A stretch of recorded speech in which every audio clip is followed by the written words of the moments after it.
And welcome back to the show. Well, now we're going to take a look at a film that a lot of people are talking about at the moment. The film is called Anatomy of a Fall, and it's the new film from Justine Triet. Now, the reason this film is being talked about so much is it has just received 5 Oscar nominations. It won the Palme d'Or at the Cannes Film Festival this year, and one for Lee, because I know that you love to hear these little things. Not only did it win acting and directing awards at Cannes, it won the Best Animal Award for the Border Collie that's in it as well. So, and that should be an Oscar-nominated dog as well, I feel.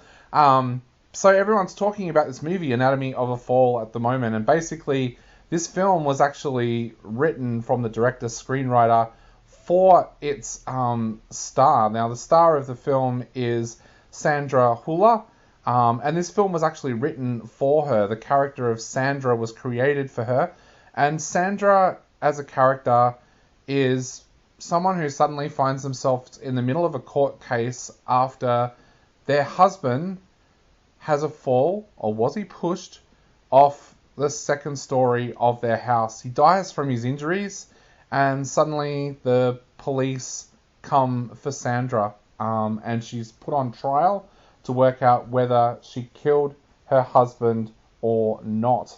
That's the general story of this film. It's a pretty basic storyline because most of it takes part in the courtroom, and you do hear evidence from her son as well. But yeah, that's mostly what this film is about. Now, Leah, like I said, this film has been getting a lot of discussions. What did you think of Anatomy of a Fall?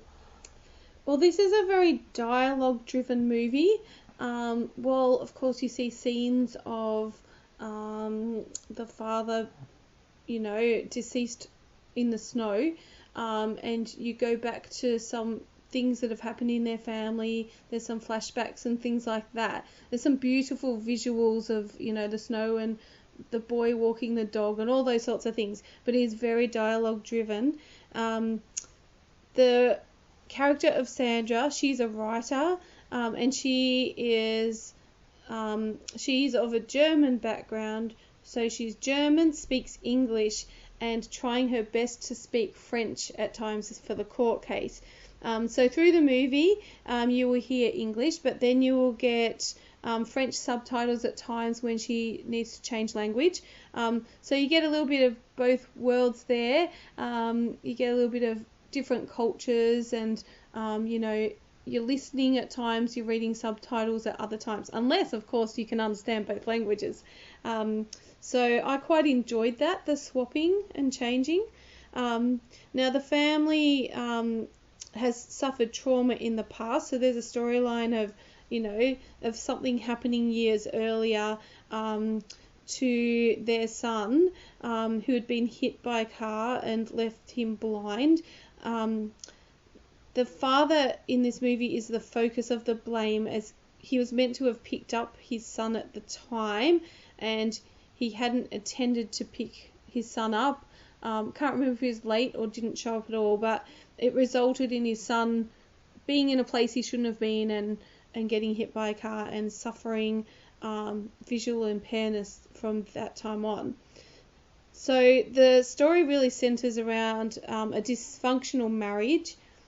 Both Sandra and her husband are strong-willed, selfish characters, and they both seem to be really focused on their own needs. While Sandra's focused on her work and writing, Samuel's focused on his son. But he also at the time is now resenting supporting his son and thinks that his wife, Sandra, should be doing more. Sandra's motivated in terms of her career, while Samuel's depressed and has given up on work and seems to resent Sandra for her success as a writer. So much so that while Sandra is being interviewed by journalists for her work in her own home, Samuel plays his music excessively loud to derail and interrupt the interview. So you can see that some things are going on very early in the film.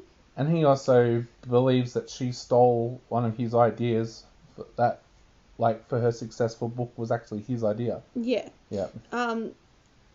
So yeah, soon after he's playing excessive music, and after the interview, soon after, Samuel's found deceased in the snow under the window of the attic of their house where he'd been. And from there, Sandra's presumed to have killed him. And then it goes into, of course, the legalities of it, the lawyer assisting, and you watch the court case unfold. So the evidence presented keeps your mind toing and froing between whether you think she is innocent or guilty. Her son is also involved in the case. He hears terrible things about his parents, so you have like empathy towards him, and you know he has built within him he wants to help his mum as well. Like but then he's hearing things about his mum in the court case that he perhaps didn't know of, or hadn't heard discussions between his parents or some of the fights, because he would if they fought, he would go away. He would go for a walk with his beautiful dog. So you see Sandra as a mum trying to support him through the traumatic time. I mean, he's lost his dad, but then there's a court case that he has to be a part of, and also has to hear a lot of things that really isn't for children's ears. But her son is also desperate to clear her name.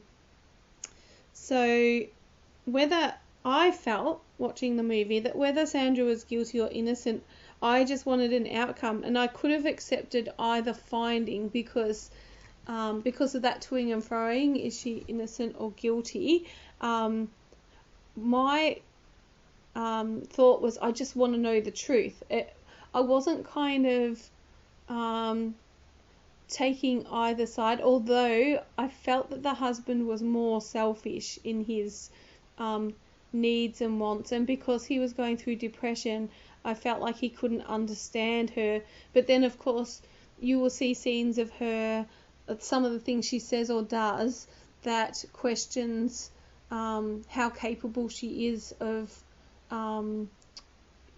causing the accident or murder, because she may have just been so fed up.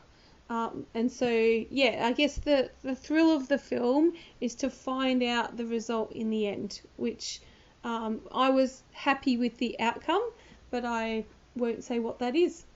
Yeah, for me, I don't know, this movie really disappointed me. I don't know whether it's because I was expecting it to be something brilliant because of the Oscar nominations, the Palme d'Or, and having other friends who have seen the movie told me that this is the best film of the year, and to me, it wasn't even the best film I watched that week.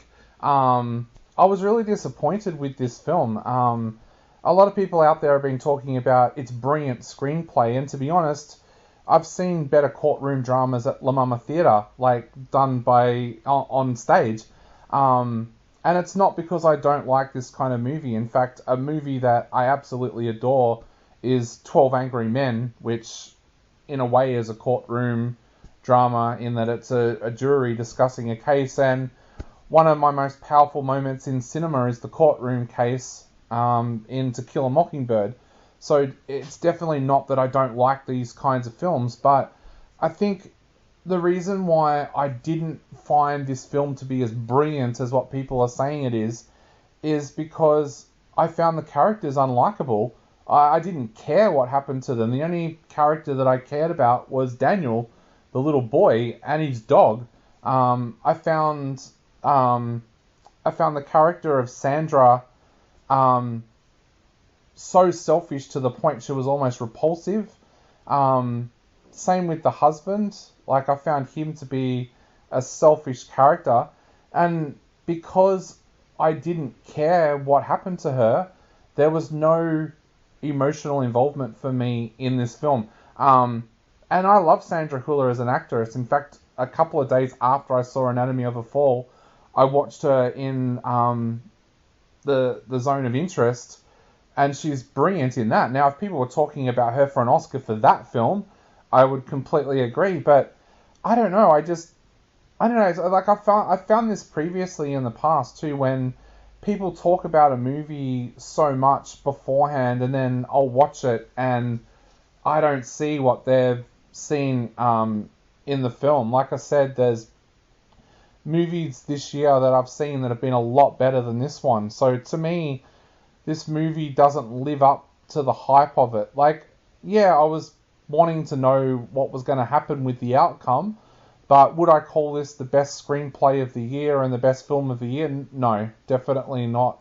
To me, it almost felt like a television movie rather than a big cinematic event. So while I'll acknowledge that it was a decent film, I definitely wouldn't call this the film of the year or anything like that. So yeah, I guess I'm a little bit downer on this one, but I just felt that it didn't live up to the expectations that it had. And I think Sandra Hüller did a great job as an actress in this.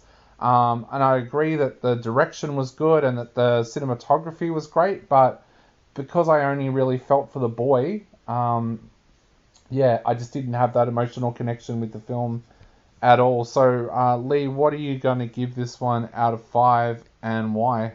I'm giving this 3 out of 5. I certainly enjoyed the story. It is more of an art house film. It's certainly not a blockbuster, just so that people are aware. As I said, I enjoyed kind of the differences in the dialogue, switching from French to English.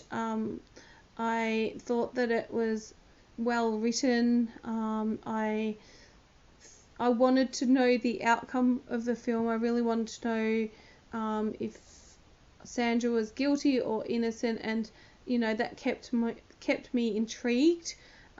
So 3 out of 5 from me.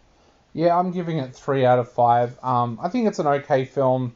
I think those calling it film of the year and a masterpiece and everything like that are over bloating it a little bit. But yeah, I'll give it 3 out of 5. So Anatomy of a Fall is on showing in selected cinemas in Australia. So please make sure that you check your local cinema guide to see if it is showing near you. We'll be back in just a moment.